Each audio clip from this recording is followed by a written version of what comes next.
All right, talking of Kipi and the other short-term projects, I'll call them short-term projects, networks, network marketing. Do you think those projects have contributed to the crypto space, to the crypto industry? What I'm talking about is a lot of people got introduced to this industry, to this market through different networks, through different short-term projects. Do you think they've contributed much to this crypto market, to this crypto industry? Oh yeah, man, definitely. I wouldn't be here had it not been for Triple M, and I always say it, because I am proud how I was adopted. So you're referring into onboarding people and adoption, and I think back then network marketing did a great job on onboarding people. Most of the projects, obviously, they were, like you're saying, short term. Most of the projects are nowhere to be found today because most of them were glorified pyramid schemes. Not a lot of people want to admit it today, or during those times, not a lot of people wanted to admit it, but hey, they were just glorified Ponzi schemes and pyramid schemes. But the education that we got out of that, it is great. I was introduced into Bitcoin the second time. The first time, it was this person who was telling me about Kipi, and it went over my head. And the second time, it was through Triple M. And when Triple M came to me, there wasn't even much about Bitcoin. It was the local Triple M where you were getting earnings every 30 days. Then, as I was getting into it, then there was Triple M Global that I was aware of, and that Triple M Global, which allowed me to create dreams in Bitcoins and earn 100% of my initial investment within 2 weeks.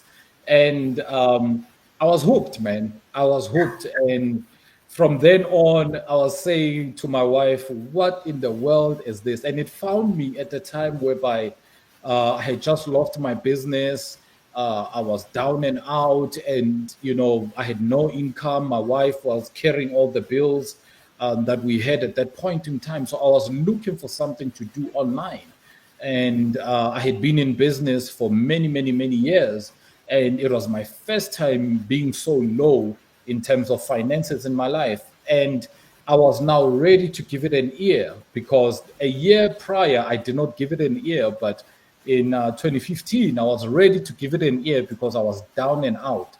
And it is through Triple M that I was onboarded. We had other projects. I briefly invested or was positive when it comes to Bitclub network, and then later on, I pulled back because I could see that there was trouble going on here as I was learning deeper and deeper, not just into Bitcoin, but into the blockchain technology and into the mining technology.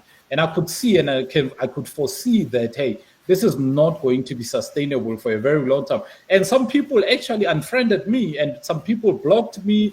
Some people didn't speak to me because I was not actively promoting BitClub Network. And I was saying, I remember when I had my seminar in Gold Reef City, I did say that, hey, look, guys, mining, it is no longer profitable. You cannot be profitable unless you are a big, giant company that is mining. A lot of people were upset. I didn't know. I found out later. But it turned out to be everything that I said, was true at the end of the day. Nobody came back to say, hey, man, you were true. You were right about that. But it's okay. We are all learning. It was part of learning, and it was part of being onboarded into crypto. How you were onboarded, it does not matter. What you do from then on up until now matters.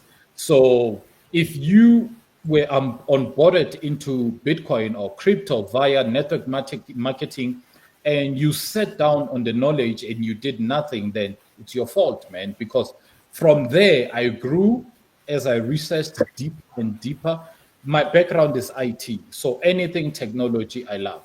So to this day, I'm grateful that I was onboarded that way.